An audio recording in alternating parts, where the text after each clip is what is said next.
పిల్లల దగ్గర నుంచి పెద్దవాళ్ళ వరకు అందరూ వాళ్ళు మొక్కుకున్న మొక్కులన్నీ తీర్చుకుంటున్నారు.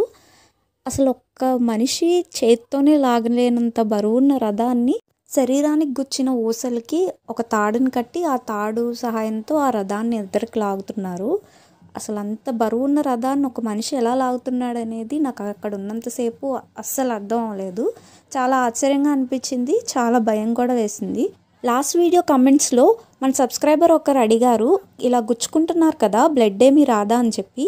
నేను దాదాపు 4 నుంచి 5 గంటలు అక్కడే స్పెండ్ చేశాను, కానీ ఇలా గుచ్చుకున్న వాళ్ళలో ఒక్కరికి కూడా ఒక్క చుక్క రక్తం కారడం అసలు చూడలేదు నేను.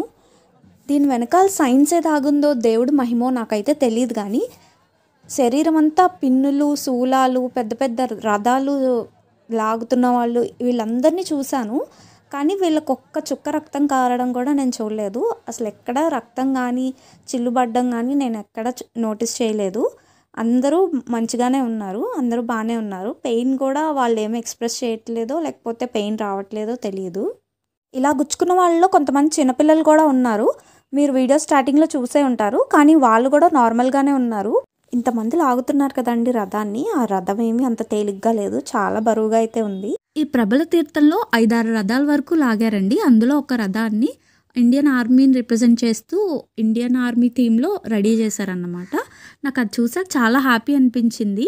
శత్రు దేశాల నుంచి మన దేశాన్ని కాపాడడం కోసం వాళ్ళ ప్రాణాలను కూడా లెక్క చేయకుండా ఎండకి, వానకి, చలికి నానా బాధలు పడుతూ వాళ్ళ కుటుంబాలకు కూడా దూరంగా ఉంటూ కంటికి రెప్పలాగా మన సరిహద్దుల్ని కాపాడుతూ దేశ సేవ చేస్తూ అమరులైన ప్రతి ఒక్క జవాన్ సేవని గుర్తిస్తూ ఈ రథం అయితే పెట్టారండి. జనాలు కూడా చాలా ఎక్కువ మంది ఉన్నారండి. అసలు ఇసుకేస్తే రాలినంత జనం ఉన్నారు. దానికి తగ్గట్టు ఆ రోజు ప్రబల తీర్థంతో పాటు కోలాటం కూడా జరుగుతుందని చెప్పాను కదా, అది నెక్స్ట్ వీడియోలో షేర్ చేస్తాను. ఇంక ఈ రెండింటిని చూడడానికైతే భక్తులు చాలా మందే వచ్చారు. ఇంచుమించు 100 సంవత్సరాల చరిత్ర ఉందండి ప్రబల తీర్థానికి, కానీ నేను చూడడం ఇదే ఫస్ట్ టైం.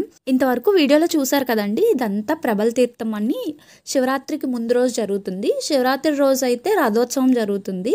అంటే శివుడిని రథంలో ఊరేగిస్తారనమాట ఊరంతా. ఇలాంటి ఉత్సవాలకి మీరు ఎప్పుడైనా వెళ్ళారా అనేది కమెంట్ సెక్షన్లో తెలియజేయండి.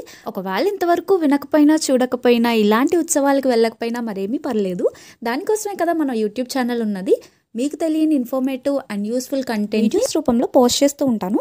కాబట్టి మీరు బెల్ ఐకాన్ క్లిక్ చేసి ఆల్ యాక్టివేట్ చేసుకుంటే నేను ఇలా వీడియో పెట్టిన వెంటనే అలా ఫస్ట్ మీరే చూడొచ్చు.